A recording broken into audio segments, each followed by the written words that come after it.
Exatamente. E tudo que Deus faz dura para sempre. E Ele é responsável. A menos que a gente deliberadamente fale assim, eu não quero mais Deus, Deus se afaste, né? Mas assim, Deus, Ele é fiel, a Bíblia diz. Ele vai nos ajudar, o Espírito Santo vai nos incomodar. Nós vamos sentir uma tristeza. Quando nós pecamos, nós não sentimos uma tristeza, um aperto assim no peito, a gente se sente mal.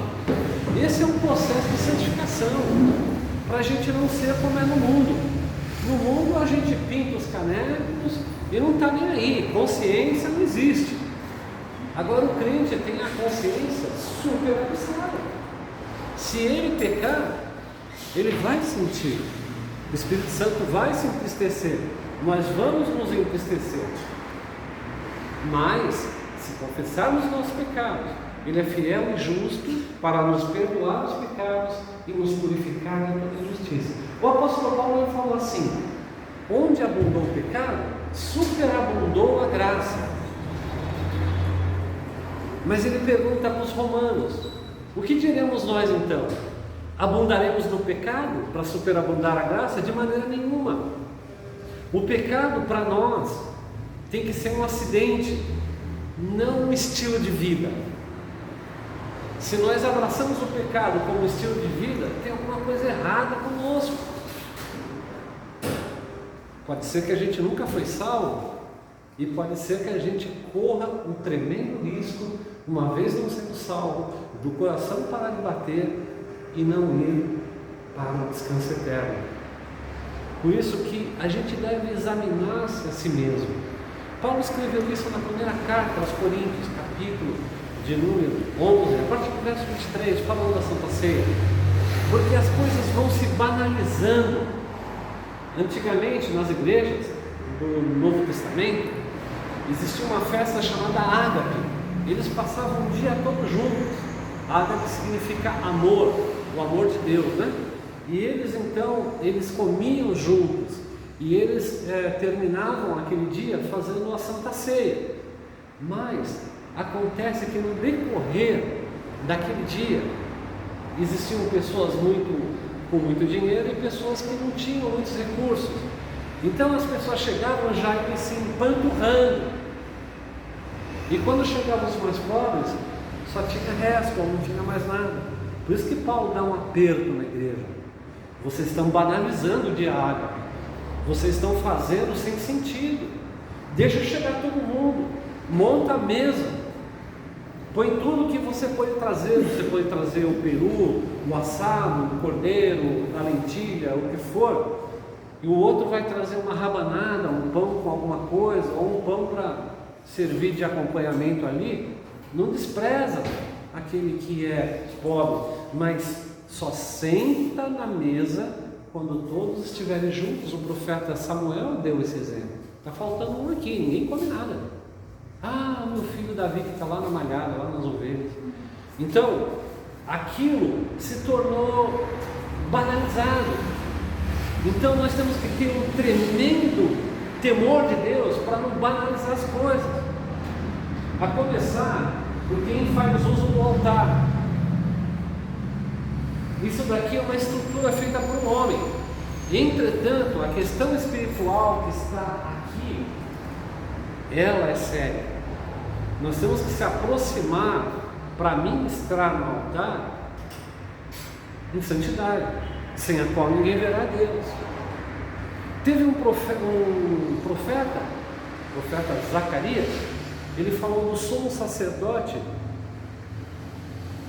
Josué.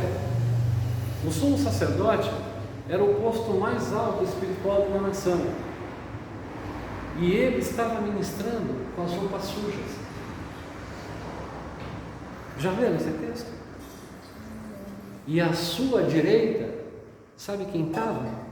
Satanás. Que coisa, hein? Então pisou no altar, lógico, vai pisar numa estrutura. Isso daqui não vai pisar não, vai ficar aqui. E se o pastor vai mudar de local, talvez tenha que readaptar ele. Mas a ministração ao povo no altar, ela é santa. E sem santidade ninguém verá Deus. Existem muitos adoradores que chamam até de levita, que eles acabam de fazer os cânticos e tudo mais. Eles vão lá para a cantina, vão lá para o banheiro, vão lá para não sei aonde, e tem uns que vão até embora, ou ficam na frente da igreja conversando, e o culto é a Deus. Essas roupas estão sujas, porque nós estamos diante de Deus para prestar culto. Percebe? Um homem que prega a palavra, ele tem que buscar Deus, ele tem que perguntar a Deus: Senhor, o que eu vou pregar? Qual a mensagem que o Senhor tem para mim? E eu, por diversas vezes isso já aconteceu, fiquei orando, daí Deus me deu a palavra, daí eu sentava, o Espírito Santo me dava os versículos, me dava o tema, me dava tudo para pregar.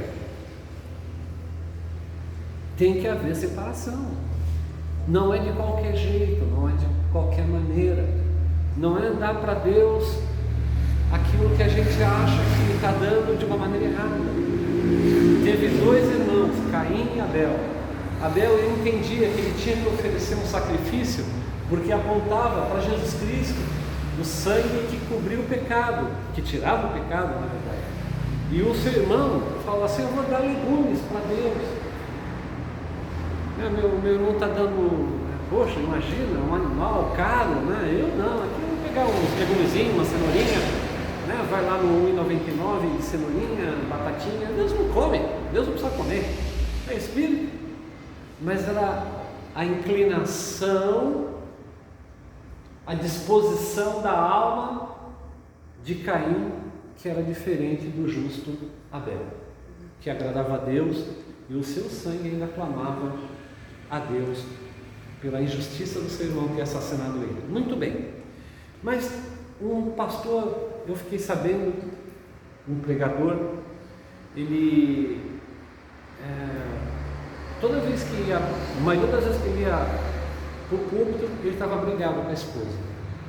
Muito bem. A primeira carta de Pedro, capítulo 3, 7, fala assim: tratai a esposa como um vaso mais fraco. Eu sou o marido, então eu sou um vaso fraco, meu irmão. O irmão Aguinaldo é um vaso fraco, mas a irmã Isabel e a irmã Vânia e as irmãs são mais fracas. A gente tem que ter cuidado. No casamento lá que eu celebrei, eu falei desse cuidado, dessa cumplicidade, ouvir, respeitar. Então diz que nós devemos dar honra à mulher como vaso mais fraco e coabitar com entendimento, para que as nossas orações não fiquem impedidas. Brigou com a esposa, foi para cima do altar, o povo não recebe. Sem santificação, ninguém verá a Deus. Falou um monte de palavrão, daí vai dirigir o louvor: santo, santo, santo.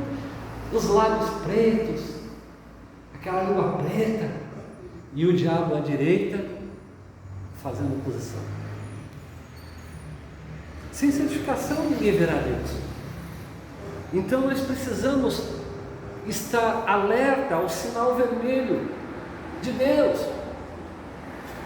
Irmão Aguinaldo, quando está passando um semáforo, ficou vermelho, não passa, para, né? Nós devemos parar. Quando o Espírito Santo, que nem disse a irmã Cida Tânia, bem colocado, nos incomoda. Nos incomoda não, começa a falar: não segue não. Para aí, conserta, arruma o altar, aí sim você vai poder. Agora, caiu, vem o diabo, e ele buzina, e tem pessoas que são tragadas pela acusação do diabo, e elas ficam como amarradas. Em nome de Jesus, se alguém ficou aqui amarrado, o poder do nome de Jesus, o poder do Espírito Santo, seja desamarrado agora, em nome de Jesus. Que amarras são essas? Da culpa, do remorso. Eu não posso mais. Pecou, confessa. Mas pequei de novo. Pede forças para abandonar o pecado. E esse é o processo da santificação. Nós não podemos acostumar com o pecado. Foram 40 anos ali no deserto, andando em círculo. Minha irmã, imagina, uma coluna de nuvem de dia, um sol escaldante, Deus protegendo. Já pensou, está numa sombrinha, à noite muito frio, 2 graus, talvez 3 graus negativo, muito frio. E à noite saíam os escorpiões do deserto, saíam as cobras, os animais peçonhentos. Eu fui mordido por uma aranha chamada marrom.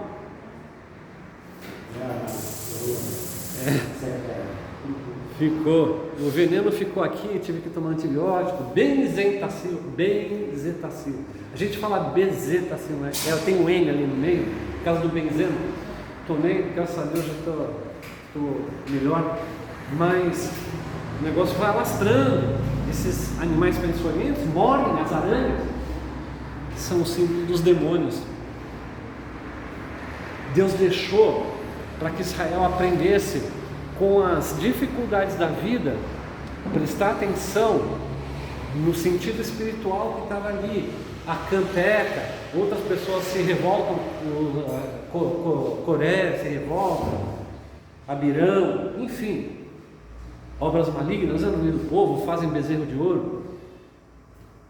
Chega uma hora que tudo fica, né? Já pensou o menininho assim no fogo? Meu netinho lá, ele já queimou, minha esposa faz pó, já machucou assim, queimou um pouquinho de tocar, já está escaldado, mas ele é muito assim, levadinho, né? Daí ele, dói, né? Imagina, a coluna de fogo lá, banalizou. Sai daí, menino, não mexe na coluna de fogo, era a proteção de Deus. Tinha ensino espiritual, mas se perdeu, Adriana. Por quê? Porque ficou tudo simples demais, ficou tudo banalizado demais. E o cristão, ele vive em novidade de vida.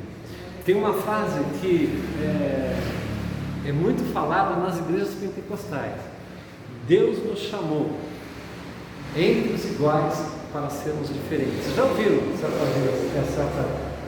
E é verdade, são todos iguais. Todos estão indo para um lugar longe de Deus. Agora o crente tem que vir mais perto de Deus. E eu vou lhes revelar uma coisa: quanto mais a gente anda com Deus, mais a gente vai se sentir necessitado dele, mais vai ficar claro quem nós somos, porque esse é o processo da santificação. A Bíblia nos fala de algumas aflições. A Bíblia fala que Noé, ele afligia a sua alma santa. Por quê? Porque ele estava no meio de um povo ruim. Ele não queria ser como aquele povo. Ele não queria praticar adultério. Ele não queria praticar impureza. Ele não queria praticar idolatria. Ele não queria praticar maldade. Então aquilo afligia a alma dele, porque não era aquilo que ele quer para a vida dele. Quer Deus, eu quero Deus, disse o cantor, né? Eu quero Deus. Mas o pecado chama todo dia. Mas eu quero Deus. Há uma aflição de alma daquele que tem a santificação, está na santificação e está com Deus. Livro da vida. A Bíblia fala que o homem seria arriscado no livro da vida. É claro que Deus quer que todos se salvem. Primeira carta a Timóteo, capítulo 2, versículo de 1 a 4.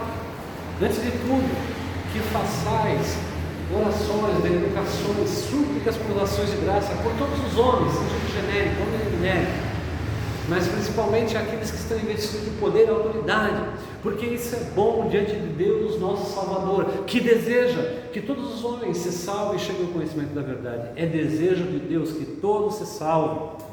É desejo de Deus que o Lázaro se arrependa. É desejo de Deus que aquele que está no presídio, estamos orando por um homem que está no presídio, está com câncer, está avançado, se arrependa. É desejo de Deus que as pessoas que estão sofrendo, elas possam se voltar para Deus em todas as nações. É desejo de Deus, porque essa vida é pequena. Existe uma eternidade que Deus quer todos com Ele.